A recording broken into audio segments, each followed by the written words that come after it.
Now, racial segregation was the hallmark of South Africa's struggle in the early years, and it was a term that we've come to understand and know as apartheid. But what exactly went through the people who went through that struggle? Such a time that built such people that, as we celebrate today, that is Nelson Mandela. Our reporter Asha Mwilu spent time at the Apatheid Museum in South Africa and brings us an inside view of the time. While the country has the world's attention during this trying time, does the world really understand how apartheid was for South Africans? Take a tour of these dark times with me at the Apartheid Museum. The basic principle behind apartheid was single, segregation, to keep the white people divided from the black people and to maintain it that way.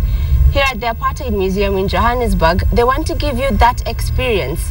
How did it feel like to be a black person back then? How did it feel like to be a white person during the apartheid period? My ticket says that I'm going to the non-whites, meaning black people would be allowed to that segment, but the other segment, no goes on.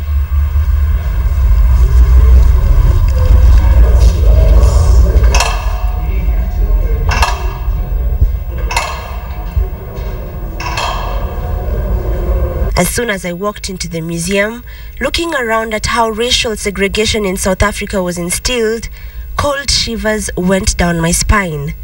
The deeper I went into memory lane, the more emotional I became. Confused, disgusted, angry.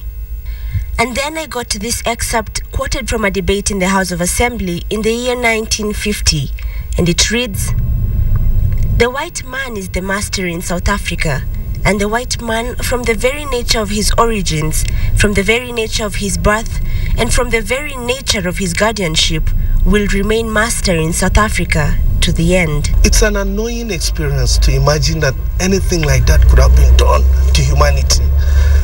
That you wake up one day and they ask you because of your color, you cannot access certain things just because of color. It's really appalling. It's degrading. I couldn't imagine that some people actually face that thing. One, I feel sad that it really happened. And the second feeling that I have is that it has taught us a lesson, though from a very hard perspective. However, the Apartheid Museum doesn't leave you angry. While it takes you through South Africa's lowest moments, it also shows you the country's highs. It shows you the transition from apartheid into self-governance when Mandela took over as the first black president of the country. Madiba is our hero. He taught us a lot of things, and to respect each another, to love each another, you see, because our world was so mixed up. But now we feel like person.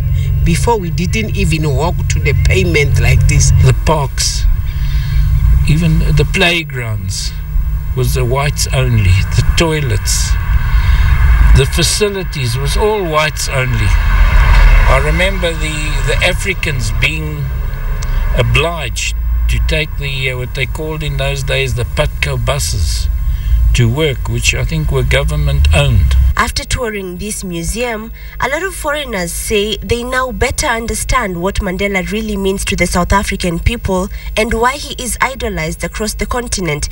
Asha Mwilu, KTN, Johannesburg.